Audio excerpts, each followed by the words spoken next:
Hey guys and gals, Matt from Anvil again. Today I'm going to show you how to install our second gen radiator closeout panel to a 73 Camaro. In this case, this is satin finish, carbon fiber. It's also available in gloss or fiberglass if you just want to paint it. Step one is you want to remove your hood stops on either side, as well as if you have hood pins, remove those as well. Now, one thing you want to make sure of is to keep the right side and left side separate, so when we reinstall them, you have them at the right height. As you can see, this is my driver's side and that's my passenger side.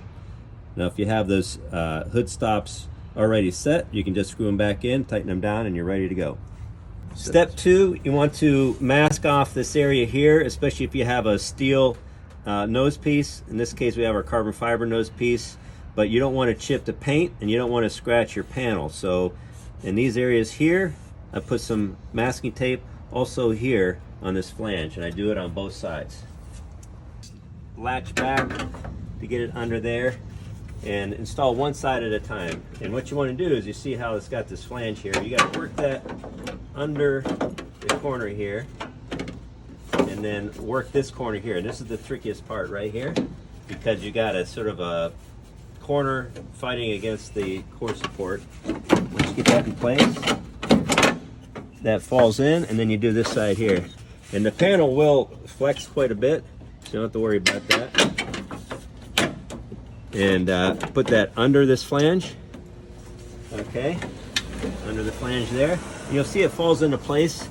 You just line up these holes here, and that's where your 3 bolts are going to go. And then you put your fender braces there, and you put your hood stops back there, and you're in. Now, an additional step is if you have hood pins.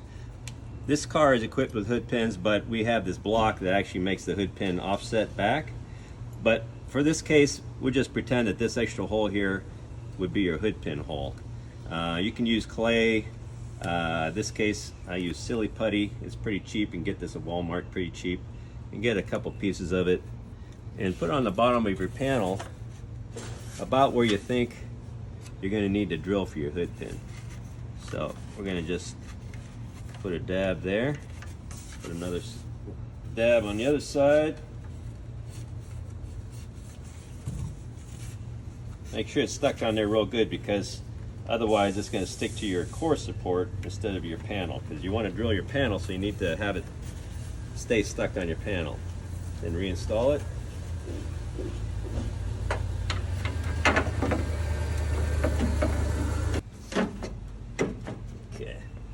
So line up these holes here, press down,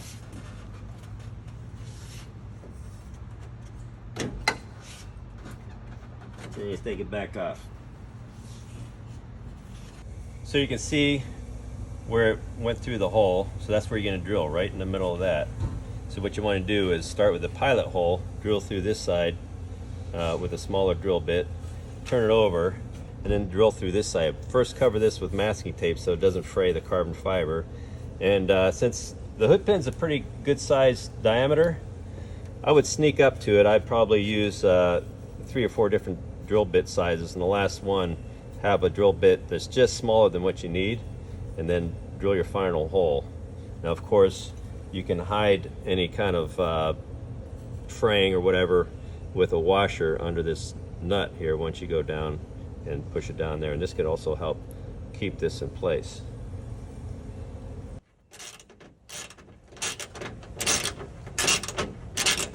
Crank that down and then tighten it up. We have our titanium black hood stops here, but you can use any hood stops. And then you know, once you shut your hood, you can make little adjustments as needed. Then reinstall your hood or your fender braces here. We have our 3 screws here that hold it in place, and should be good to go. Now there's one more step you have to do. Just to make sure that these bolts, these hex bolts that are stock on your hood latch, don't come down and nick the corner here, we give you these button heads. If you replace these, it's a lot lower profile, and we'll miss the corners there. So when you shut your hood, you're not hitting your nice panel here.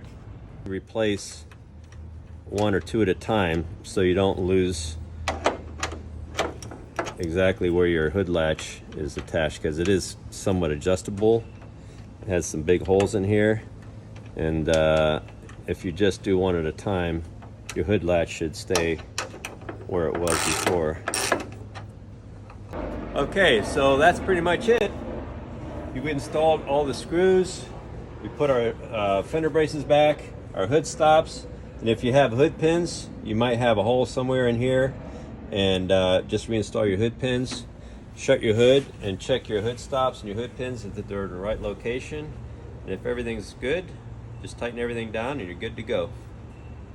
So after you put in your closeout panel, if you want, if your radiator isn't too large to install this, we also have this carbon fiber radiator support panel. We just put that right over top. It uses the same bolt locations, and there's supposed to be some rubber pieces that go in here, and you can get those in a lot of catalogs, so I have to get that, but it fits on there real nicely and kind of cleans up the whole look.